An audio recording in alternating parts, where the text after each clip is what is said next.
बिस्मिल्लाहिर्रहमानिर्रहीम। अस्सलामु अलैकुम प्यारे बेटे और बेटियों, आज हमने जो टॉपिक पढ़ना है जिसके बारे में हम लोगों ने बात करनी है वो है फैक्टर्स एंड मल्टीपल। चैप्टर का नेम है, सेकंड चैप्टर है ये 4th क्लास का। और हम अभी जो मेन इसका टॉपिक है उसकी तरफ आए हैं। इससे प्रीवियस वीडियो में हमने जस्ट डिविजिबिलिटी चेक के बारे में पढ़ा था कि कौन सा नंबर 2 पे डिवाइड हो सकता है, कौन सा 3 पे, कौन सा 5 पे, कौन सा 10 पे। तो अगर आपने वो वीडियो नहीं देखी तो आप ज़रूर पहले वो वीडियो देखिएगा, उसके बाद इस वीडियो पे आइएगा तो आपके लिए मज़ीद आसानी हो जाएगी। आज जो हम टॉपिक डिस्कस करने जा रहे हैं वो है फैक्टर्स एंड मल्टीपल्स के बारे में। यहाँ सबसे पहले हमें जो बात बताई गई है वो ये है कि एक बेटी के जहन में एक थॉट आती है, यानी एक क्वेश्चन आता है जहाँ से जो है वो आगे बात चलाई जाएगी या आगे बात बढ़ेगी। Fawad wants to put 6 sharpeners in rows. Fawad जो है वो चाहता है कि 6 शार्पनर्स को वो एक कतार में रखे, so that each row has an equal number of sharpeners, ताकि हर एक कतार में एक जैसे ही शार्पनर्स आए। ठीक है, अगर एक में एक हैं तो दूसरे में भी एक, तीसरे में भी एक, चौथी में भी एक, ऐसे up to so on. In how many ways can he do this, वो कितने तरीकों से ऐसा कर सकता है। उसके पास 6 शार्पनर्स हैं और वो उनको इस तरीके से रखना चाहता है रोज में कि हर एक रो में इक्वल नंबर ऑफ शार्पनर्स आए। ठीक है बेटे, ऐसा ही क्वेश्चन जहां चैप्टर का नेम लिखा था उसके नीचे पेज पे लिखा हुआ है, आप वो भी पढ़ सकते हैं अपने, अगर आपके पास बुक है तो। Fawad will keep them in the following वे। अब फवाद जो है वो इतने तरीकों से इसको ऐसे कर सकता है या अरेंज कर सकता है। जैसा कि सबसे पहला तरीका वो ये है, मैं ये करूंगा कि हम राइट से लेफ्ट की जानिब जाते हैं, यानी इस तरफ। ठीक है, ये और आसान हो जाएगा समझना। सबसे पहला तरीका ये है कि हर एक रो में सिर्फ एक शार्पनर रखे, ये देखें। ठीक है बेटे, तो कितनी रोज बन गई? 6 बन गई। इसके बाद एक तरीका ये भी हो सकता है कि हर एक रो में 2 शार्पनर्स रखे, फिर भी तीनों रोज में एक जैसे शार्पनर्स होंगे। इसके बाद वो 3 शार्पनर्स रख सकता है और उस तरह 2 रोज बनेगी। नीचे उन्होंने बताया कि 6 रोज of 1 sharpener, 3 rose of 2 sharpener, 2 rose of 3 sharpeners. ठीक हो गया बेटे, ये बात क्लियर हो गई। अब आगे देखें, नेक्स्ट जो है वो अब बता रहे हैं हमें कि ये जो मेथड है, ये जो तरीका है कि हमने क्या किया कि 2 3s are, 6 1s are, 1 6 are या 3 2s आर, ये वाली वही बातें हैं जो यहाँ पे ऊपर हमें बताएं कि इतनी रोज में इतने शार्पनर रख के इक्वली उनको हम डिवाइड कर सकते हैं या अलग-अलग रो में रख सकते हैं। अब 6 जो है ये बेटे इसका मल्टीपल कहलाएगा इन सारे नंबर्स का। अब ये जो नंबर्स हैं, जैसे ये 2 है, ये 3 है और ये 6 है, ये 1 है, ये हर एक नंबर जो है ये 6 का फैक्टर कहलाएगा, क्योंकि टोटल नंबर ऑफ शार्पनर्स जो हैं वो हमारे पास 6 हैं और इसमें हमारे पास हर वो नंबर जो 6 को पूरा डिवाइड करता है वो नंबर इसका फैक्टर कहलाएगा, वो फैक्टर कहलाता है। डेफिनेशन की बात करेंगे तो वो भी ऐसे ही होगी फैक्टर की, कि हर वो नंबर जो है वो किसी भी नंबर का फैक्टर होता है जो उसका पूरा डिवाइड कर दे। ठीक है बेटे, और ये जो 6 है ये इन सारे नंबर्स का क्या है? मल्टीपल है। 6 क्या है? इन सारे नंबर्स का मल्टीपल होता है। ठीक है बेटे, अब देखें नेक्स्ट हमें बताया जा रहा है कि 1 2 3 and 6 divide 6 completely, therefore 1 2 3 and 6 are factors of 6 and 6 is their multiple. 6 जो है वो उनका मल्टीपल है। मल्टीपल का मतलब ये है कि जब हम 2 का टेबल पढ़ेंगे तो 2 के टेबल में ये 6 आएगा, 3 के टेबल को जब हम पढ़ेंगे तो वो 6 आएगा उसमें, 6 का टेबल पढ़ेंगे तो उसमें भी 6 आएगा, 1 का टेबल पढ़ेंगे तो वो भी उसका उसमें ही आएगा। यानी मैं आम तौर पे जो बेटे बेटी को समझाता हूँ वो यही समझाता हूँ कि टेबल, मल्टीपल का मतलब टेबल, यानी 2 के मल्टीपल का मतलब 2 का टेबल, 3 के मल्टीपल का मतलब 3 का टेबल, 6 के मल्टीपल का मतलब 6 का टेबल, 1 के मल्टीपल्स का मतलब 1 का टेबल। ठीक हो गया बेटे, तो ये मल्टीपल्स इसलिए लिखा है 6 इसलिए लिखा है कि ये सारे के सारे जो नंबर्स हैं अगर हम इनके टेबल को पढ़ेंगे तो उसमें ये 6 आता है। ठीक हो गया बेटे बात। अगली बात ये है कि multiple is the product. Multiple क्या है बेटे? ये प्रोडक्ट होता है when we multiply one number by another number, यानी जब हम एक नंबर को किसी दूसरे नंबर से मल्टीप्लाई करते हैं तो वो क्या कहलाता है? उसका मल्टीपल कहलाता है। यानी वो जो प्रोडक्ट होता है, प्रोडक्ट का मतलब ये होता है कि 2 नंबर्स को आपस में मल्टीप्लाई करके जो आंसर आता है। जैसे अगर मैं आपको मिसाल दूं, यहाँ पे 2 × 3 लिखूं तो 2 और 3 जो है इनका प्रोडक्ट 6 होता है, तो 6 मल्टीपल कहलाएगा और 2 और 3 जो है ये प्रोडक्ट कहलाएंगे, यानी 2 और 3 का प्रोडक्ट 6 होगा, जिसको मल्टीपल भी कह सकते हैं। ठीक है बेटे, यहां एक बात और बताई है कि when a number completely divides the other number जब एक नंबर किसी दूसरे नंबर को पूरा पूरा डिवाइड कर दे, then number is called factor of that number. तो वो जो नंबर डिवाइड कर रहा होता है वो कहलाता है उस नंबर का फैक्टर। जैसे अगर मैं ये बात करूं कि मेरे पास एक नंबर 6 है, तो 6 को जितने भी नंबर्स पूरा पूरा डिवाइड करेंगे वो सारे के सारे 6 के फैक्टर्स होंगे। जैसे मैं बात करूं 1 की, जैसे मैं कहूंगा 2 को, जैसे हम कह सकते हैं 3 के बारे में, जैसे हम कह सकते हैं 6 के बारे में। तो these all number are factors of 6 because all these numbers divide 6 completely. क्योंकि ये नंबर, ये जो 1, 2, 3 एंड 6 हैं, ये सारे के सारे 6 को पूरा पूरा डिवाइड करते हैं, इसलिए ये सारे के सारे 6 के फैक्टर्स होंगे। ठीक है बेटे। नेक्स्ट जो है वो हमें बताया गया है कि यहाँ पे let's find out the factors of 7। कहते हैं 7 के फैक्टर्स को फाइंड कर लेते हैं। The factors of 7 are 1 and 7। So 7 is a prime number, इसलिए 7 जो है वो प्राइम नंबर है क्योंकि इसके फैक्टर क्या है, 1 एंड 7 है। ये बात आपने बहुत ध्यान से याद रखनी भी है और इसको समझना भी है। मैं इसको कोशिश करूंगा कि आपको रिपीट भी करूं, यानी एक बात को मैं 2 दफ़ा कहूं, 3 दफ़ा भी कह सकता हूं। आपने पूरे ध्यान से, मेरा बेटा, इस बात को गौर से सुनना है क्योंकि प्राइम नंबर्स जो हैं ये सबसे अहम हैं आपके मैथ में, यानी इस सेंस में कि जब तक आप मैथमेटिक्स के साथ जुड़े रहेंगे, आप क्वेश्चंस करते रहेंगे, ये प्राइम नंबर्स के बारे में आपको जरूर पता होना चाहिए। इसका कॉन्सेप्ट आता रहेगा सारी जिंदगी। अब यहाँ पे एक की फैक्ट जो दिया गया है इसके बारे में हम पहले पढ़ लेते हैं। ये आप इसको कह सकते हैं कि ये डेफिनेशन भी है। Every number is a factor of itself. ये याद रखना है कि हर नंबर जो है अपना ही फैक्टर होता है। And 1 is the factor of every number, और 1 जो है वो हर नंबर का फैक्टर होता है। ये बात दोबारा सुनिएगा कि हर नंबर जो है वो अपना फैक्टर होता है और जो 1 है वो हर एक नंबर का फैक्टर होता है। ठीक है बेटे। नेक्स्ट जो है वो कहता है the numbers greater than 1 which have 2 factors.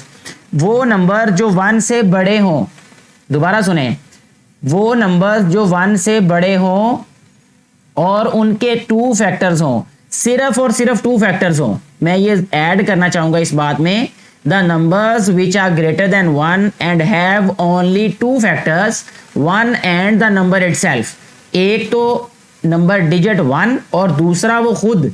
Such numbers are called prime numbers. ऐसे नंबर्स को क्या कहते हैं, प्राइम नंबर कहते हैं। अब मैं इसको थोड़ा सा आगे बढ़ने से पहले मैं आपको इसको एक्सप्लेन कर देता हूं मेरा बेटा। देखें हमारे पास अगर हम देखें तो 0 भी एक हमारे पास डिजिट है, ठीक है, और इसी तरह 1 एक डिजिट है। अब 0 और 1 की जो फैक्टर्स है ना बेटे, 0 का फैक्टर सिर्फ 0 है, 1 का फैक्टर सिर्फ 1 है, क्योंकि इन दोनों नंबर्स के सिर्फ एक एक फैक्टर्स हैं। दैट्स वाई ये दोनों नंबर्स प्राइम नंबर्स नहीं होंगे, क्योंकि प्राइम नंबर्स की डेफिनेशन इस तरह से है कि वो नंबर्स जिनके 2 फैक्टर्स होने जरूरी हैं, 2 फैक्टर्स होना जरूरी हैं। अगर किसी नंबर के 2 से ज्यादा फैक्टर्स होंगे या 2 से कम फैक्टर्स होंगे, दोनों सूरतों में वो नंबर प्राइम नंबर नहीं होगा। ठीक है बेटे। देखें अब मैं इससे आगे बढ़ता हूं। मैं अगर 2 की बात करूं तो 2 के फैक्टर्स क्या होंगे, यानी 2 को कौन कौन नंबर डिवाइड करेगा, 1 भी और 2 भी। कितने नंबर्स हैं, ये 2 डिजिट्स हैं, ये 1 और 2। दैट्स वाई ये जो 2 है ये प्राइम नंबर है, तो मैं यहां लिख देता हूं P stands for prime numbers. अगर यहां पे हम 3 की बात कर लें तो 3 के बेटे फैक्टर्स कौन से होंगे, 1 एंड 3। 2 नंबर्स हैं तो इसको भी हम कहेंगे ये प्राइम है। ठीक है। अगर मैं यहां पे 4 की बात करूं, यहां पे मैं 4 की बात करूं, 4 जो है 1 पे भी डिवाइड हो जाता है, 2 पे भी और 4 पे भी, यानी इसके जो फैक्टर्स हैं वो 3 नंबर्स हैं। 3 नंबर्स होने की वजह से ये प्राइम नहीं होगा। ठीक है बेटे, क्योंकि 2 से ज्यादा फैक्टर्स हो गए अब इसके, इसलिए ये प्राइम नंबर नहीं होगा। अगर मैं 5 की बात करूं, 5 जो है वो सिर्फ 1 पे डिवाइड होता है और 5 पे डिवाइड होता है। इसके कितने फैक्टर्स हुए, अब देखें 2 फैक्टर्स हुए, तो ये प्राइम हुआ। यानी ऐसा नंबर जिसके सिर्फ 2 ही फैक्टर्स हों वो प्राइम नंबर होगा। ठीक है। अब हम 6 की बात कर लेते हैं। 1, 2, 3 एंड 6, इसके कितने बेटा जी फैक्टर्स हुए, 4 फैक्टर्स हुए। 4 फैक्टर होने का मतलब कि ये प्राइम नंबर बेटा जी नहीं होगा। ठीक है। मुझे उम्मीद है कि आपको मेरी बात जो है ये समझ आ रही होगी।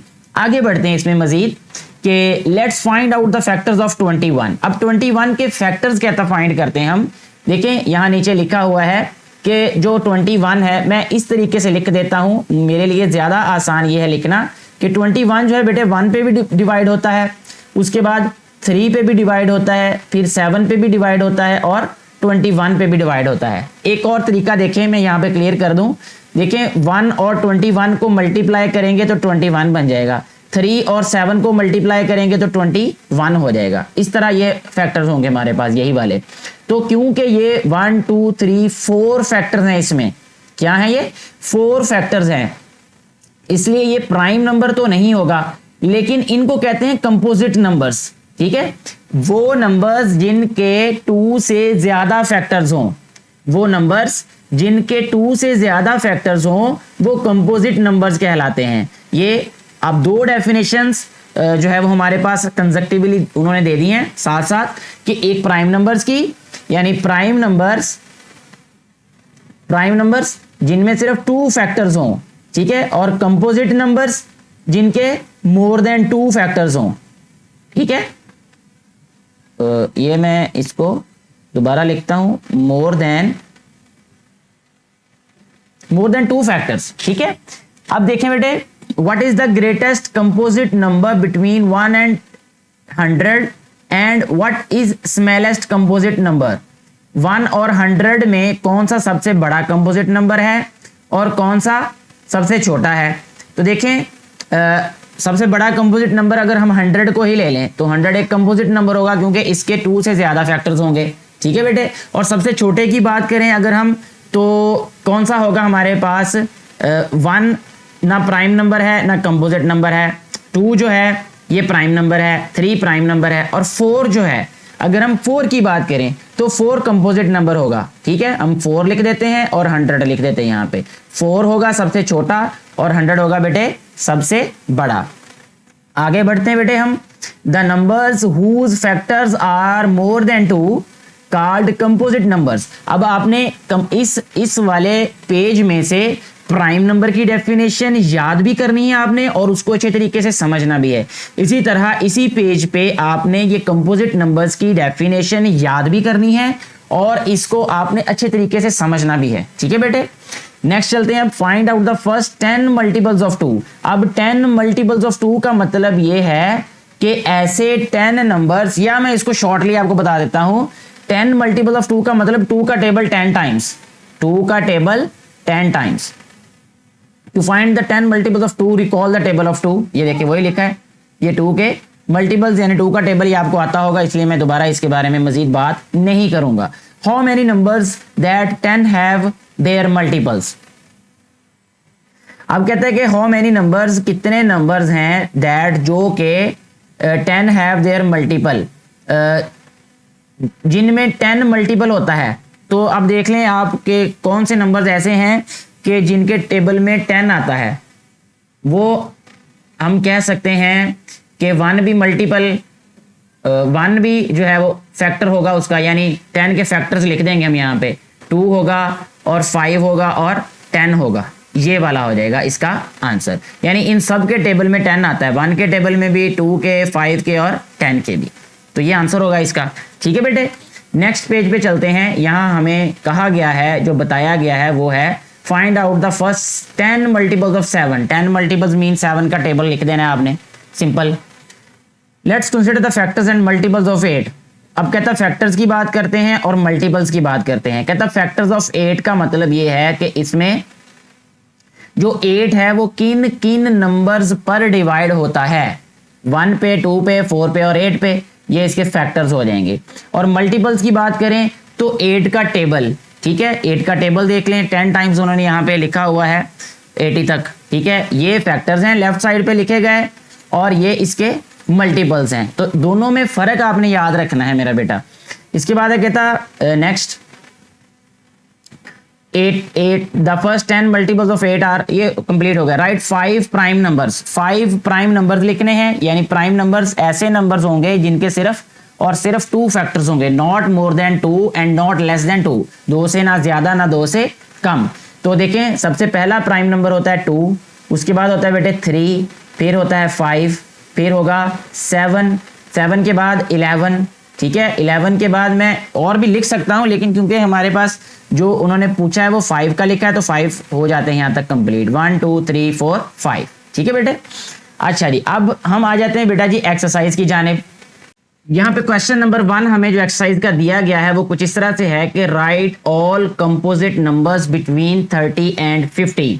तो ये कंपोजिट नंबर्स लिखने से पहले आपको इसकी डेफिनेशन अच्छे तरीके से पता होनी चाहिए कि कंपोजिट नंबर्स ऐसे नंबर्स होते हैं which are divisible by more than 2 numbers, यानी जिनके 2 से ज्यादा फैक्टर्स हों। The numbers which have more than 2 factors are called composite numbers. तो हम अब वो नंबर्स लिखेंगे जो कि 30 और 50 के दरमियान में होंगे और उनके 2 से ज्यादा फैक्टर्स होंगे, यानी प्राइम नंबर्स को छोड़ के बाकी सारे नंबर्स हम लिख देते हैं।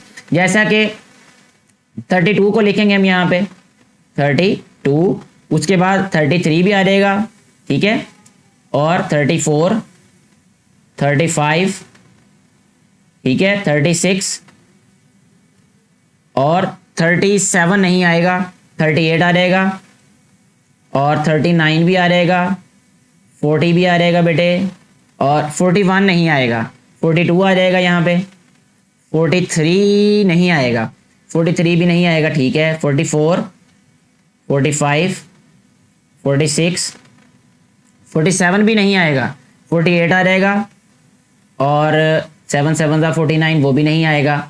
और इसके बल्कि सॉरी 49 है क्योंकि हम कंपोजिट लिख रहे हैं ना, हम प्राइम नहीं लिख रहे, 49 आएगा ये। और 50 भी एक कंपोजिट नंबर है क्योंकि 30 और 50 के दरमियान वाले लिखने, इसलिए ये वाले सारे के सारे कंपोजिट नंबर्स होंगे 30 और 50 के दरमियान। नेक्स्ट जो क्वेश्चन नंबर 2 है बेटे, उसमें कहा गया है कि इनसर्कल द प्राइम नंबर्स। अब प्राइम नंबर्स सिर्फ जिन नंबर्स के 2 फैक्टर्स होते हैं, ये जो 15 है ये कंपोजिट नंबर है क्योंकि this number have more than 2 factors. 31 have only 2 factors, that's why 31 is a prime number, so we'll encircle this one B, ठीक है। 42 is a composite number, so we'll skip this number। 67 is a prime number। 11 is also a prime number। 52 is a composite number। 98 is also a composite number and 89 जो है ये जो है 89 जो है बेटे, आई थिंक ये प्राइम नंबर है, I am sure it's a prime number. 89 जो है ये प्राइम नंबर है, इसलिए इसको भी मैं सर्कल कर रहा हूं। मैं थोड़ा सा कंफ्यूज इसलिए था कि मैं ये चेक कर रहा था किसी पे डिवाइड तो नहीं हो रहा ये, तो ये प्राइम नंबर ही है ये। नेक्स्ट पेज पे चलते हैं बेटे, क्वेश्चन नंबर 3 की जानिब। कहता है right the first 15 prime numbers, पहले 15 प्राइम नंबर्स लिखें। तो ये बहुत ईजी है, जैसा कि मैंने 5 पहले ही लिख दिए हैं एक्सरसाइज से पहले जो उन्होंने कहा था कि आप खुद से सॉल्व करें। मैं आपको एक नज़र वो दिखा भी, तो ये देखें ट्राई इट में मैंने ये 5 लिख दिया। हम इससे आगे बढ़ते हैं अब, तो यहाँ दोबारा लिख देते हैं, ये आ जाएगा 2 3 5 7 11 13 17, यहाँ लिखेंगे 17 और 17 के बाद आ जाएगा बेटे 19 के बाद 23 और 23 के बाद आ जाएगा 29, फिर आ जाएगा 31 और इसके बाद आ जाएगा 37 के बाद आ जाएगा बेटे 41 के बाद बेटे हम लिखेंगे 43, फिर आ जाएगा 47, ठीक है बेटे। तो ये हमारे पास प्राइम नंबर्स हैं जो हमारे पास क्वेश्चन में पूछे गए थे। नेक्स्ट क्वेश्चन नंबर 4 में कहता है कि identify the composite numbers and colour them. Composite numbers फिर मैं दोबारा बता देता हूं कि वो नंबर्स जिनके 2 से ज्यादा फैक्टर्स हों, जिनके 2 से ज्यादा फैक्टर्स होंगे वो नंबर्स कंपोजिट नंबर्स होंगे। अब ये काउंटिंग में देखें, सबसे पहला कंपोजिट नंबर कौन सा होता है हमारे पास 4। मैं इसको सर्कल कर देता हूं, कलर आप खुद कर लीजिएगा, ठीक है।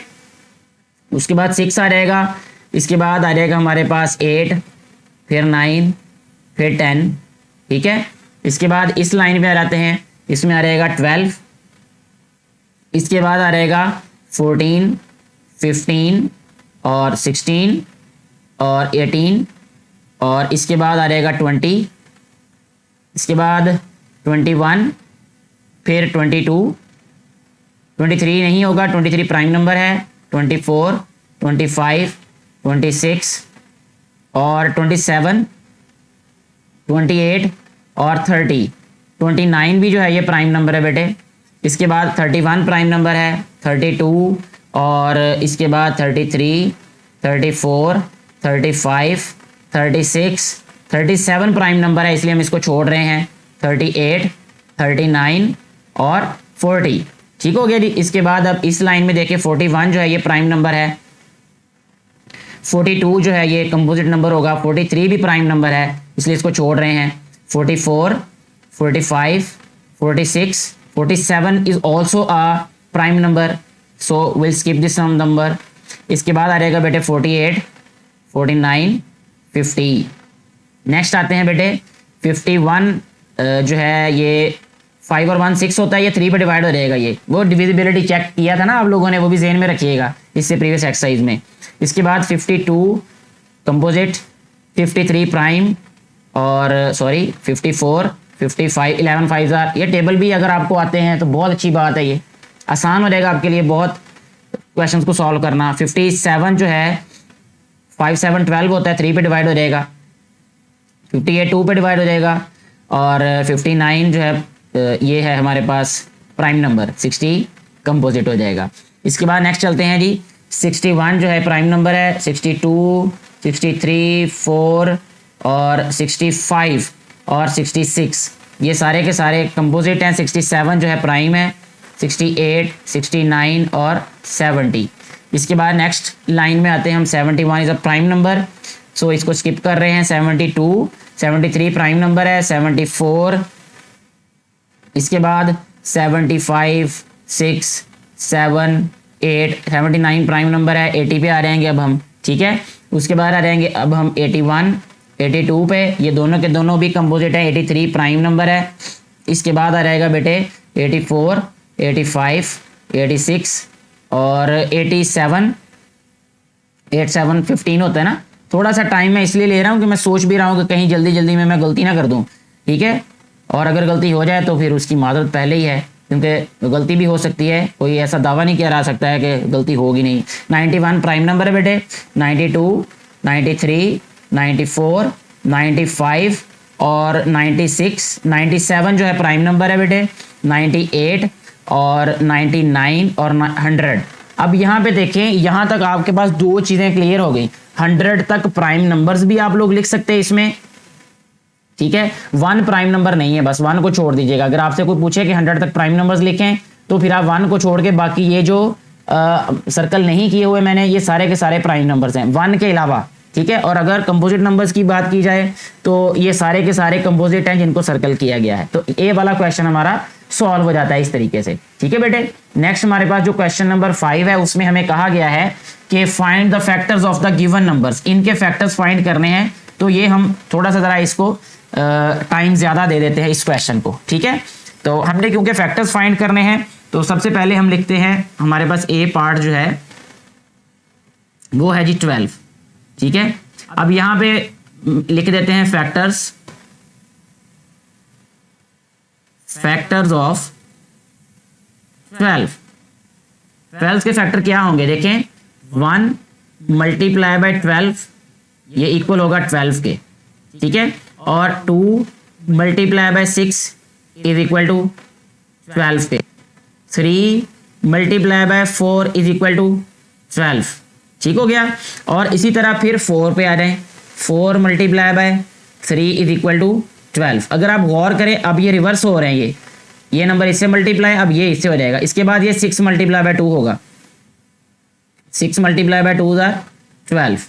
उसके बाद होगा 12 multiply by 1 is equal to 12। तो ये वाले जो हैं बेटे 12 के फैक्टर्स होंगे। ये हमारा क्वेश्चन जो है ये सॉल्व हो गया।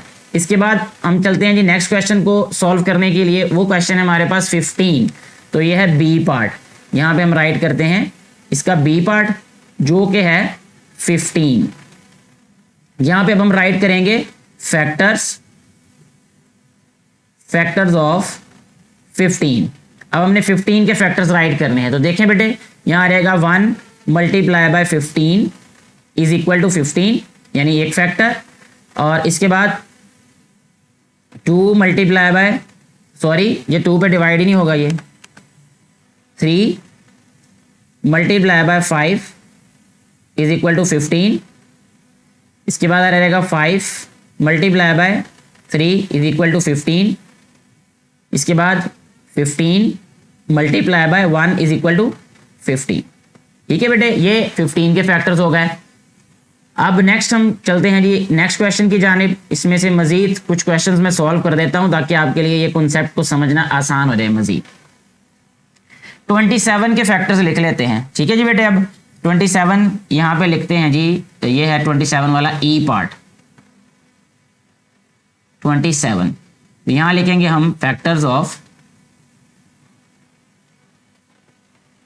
27। सबसे पहले नंबर पे आ जाएगा 1 multiply by 27 is equal to 27। इसके बाद 3 multiply by 9 is equal to 27। उसके बाद आ जाएगा बेटे 9 multiply by 3 is equal to 27। इसके बाद आ रहेगा 27 ही 27 multiply by 1 is equal to 27। यही इसके फैक्टर्स होंगे। ठीक है बेटे, इसके बाद जो है वो हम इसमें से कर लेते हैं बेटा जी, ये जी वाला पार्ट सॉल्व कर लेते हैं। जी वाला है जी हमारे पास 6। ठीक है, तो यहाँ हम लिख लेते हैं जी फैक्टर्स ऑफ 6। सबसे पहले हम लिखेंगे 1 multiply by 6 is equal to 6। फिर आ रहेगा 2 multiply by 3 is equal to 6। फिर आ जाएगा 3 मल्टीप्लाई बाय 2, फिर रिवर्स होना शुरू हो रहेंगे ये। ठीक है, 3 2 आर 6 और उसके बाद ये वाला ही होगा 6 multiply by 1 is equal to 6। ठीक है जी, ये इसके फैक्टर्स हो जाएंगे। नेक्स्ट हम राइट कर लेते हैं जी। अब एक लास्ट वाला, मतलब हम इसके अलावा और ज़्यादा नहीं करेंगे सॉल्व। 40 या 38 दोनों में से ये 40 वाला कर लेते हैं। ठीक है जी, तो ये है जी हमारे पास अब नंबर 40 और ये है जी हमारे पास आई वाला पार्ट। जी बेटे, यहां लिखेंगे हम फैक्टर्स ऑफ 40। सबसे पहले आ रहेगा 1 multiply by 40 is equal to 40। ठीक है जी, फिर आ रहेगा 2 multiply by 20 is equal to 40। ठीक है जी, इसके बाद 3 पे नहीं होगा, ये 4 पे हो जाएगा। 4 multiply by 10 is equal to 40। ठीक है जी, फिर 5 पे हो जाएगा। 5 multiply by 8 is equal to 40। आप डिविजिबिलिटी चेक के थ्रू भी देख सकते हैं। देखिए ना, जिस नंबर के वंस प्लेस पे 0 हो तो वो 2 पे डिवाइड हो जाएगा, इसलिए 2 फैक्टर बना दिया। अब इन दोनों का सम देखें, अगर वो 3 पे डिवाइड होता तो 3 फैक्टर होता, क्योंकि ये 4 सम है तो 4 3 पे डिवाइड नहीं होता, इसलिए 3 पे डिवाइड होना ही नहीं था इसने। ठीक है, और 4 के टेबल में ये 40 आ रहा था, 4 10 आर 40। फिर 0 है तो 0 होने की वजह से जो है वो 5 पे भी डिवाइड हो जाएगा। ठीक है बेटे, इसी तरह फिर रिवर्स होना शुरू हो जाएंगे। अब 8 multiply by 5 is equal to 40। अब जब रिवर्स होंगे ना, फिर आपने बस ऐसे ही ऊपर चलते जाना है। ठीक है, जैसे अब लिखेंगे 10 4 are 10 multiply by 4 is equal to 40। इसी तरह फिर 22 are 20 multiply by 2 is equal to 40। इसी तरह फिर 40 multiply by 1 is equal to 40। ठीक है बेटे, ऐसे जो है वो हम फैक्टर्स फाइंड करते हैं नंबर्स के। नेक्स्ट हमारे पास जो क्वेश्चन नंबर 6 है, जो कि लास्ट क्वेश्चन भी है इस एक्सरसाइज का, उसमें कहा है find the first 10 multiples of the given numbers. तो ये बहुत ही ज़्यादा आसान है, क्योंकि हमने सिर्फ टेबल्स राइट करने हैं। अब इसमें मुझे उम्मीद है कि आपको टेबल्स तो खुद से आते होंगे, लेकिन फिर भी मैं इनमें से कोई 2 से 3 जो पार्ट्स हैं वो सॉल्व कर देता हूँ। फर्स्ट वाला ए पार्ट ले लेते हैं, जो कि है 3। यहाँ पे हम लिखेंगे मल्टीपल्स ऑफ 3, मल्टीपल्स ऑफ 3।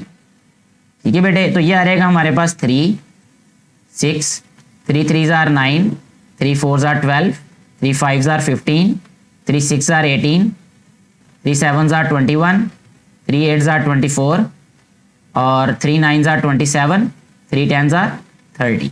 ठीक है बेटे, ये 3 का टेबल। इसके बाद मल्टीपल्स ऑफ कौन सा राइट करें, 7 लिख लेते, चले कोई भी लिख ले, हैं तो सारे आसान है ये।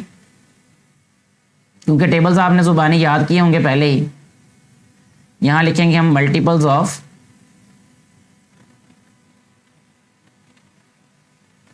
7 is equal to 7 1s are 7, 7 2s are 14, 7 3s are 21, 7 4s are 28 और 7 5s are 35, 42, 49, 56, 63 और 70। ठीक है बेटे। इसके बाद नेक्स्ट क्वेश्चन कर लेते हैं हम 9 वाला, यानी जिसमें 9 लिखा हुआ है, 9 के फैक्टर्स। तो यहाँ हम मल्टीपल फाइंड कर रहे हैं हम। मल्टीपल्स ऑफ 9, तो 9 का टेबल लिख देते हैं। 9, 18, 27, 36, 45, 54, 63, 72, 81 एंड 90। तो ये इस तरह बेटे मल्टीपल्स हम राइट करेंगे बाकी क्वेश्चंस के भी। मुझे उम्मीद है कि ये सारी की सारी जो वीडियो है आपकी समझ में आ चुकी होगी, यानी जो टॉपिक है हमारा वो अच्छे तरीके से आपने समझ लिया होगा। फिर भी किसी भी तरह की कोई भी कन्फ्यूजन किसी मेरे बेटे या मेरी बेटी को हो तो आप नीचे कमेंट करके अपना क्वेश्चन जो है वो पूछ सकते हैं। मैं कोशिश करूंगा एज सुन एज पॉसिबल आपकी कन्फ्यूजन को दूर किया जा सके। और वीडियो अच्छी लगी हो तो इसके बारे में एक तो अपनी राय ज़रूर दिया करें और कमेंट करके, और दूसरा इसको ज़्यादा से ज़्यादा शेयर किया करें दूसरे बेटे और बेटियों के साथ, ताकि उन तक ये वीडियो पहुंच सके और उनको भी इससे फ़ायदा हो सके, जो कि बुनियादी मकसद होता है ये वीडियो बनाने का या इस तरह की सारी वीडियोस को बनाने का। Thank you very much.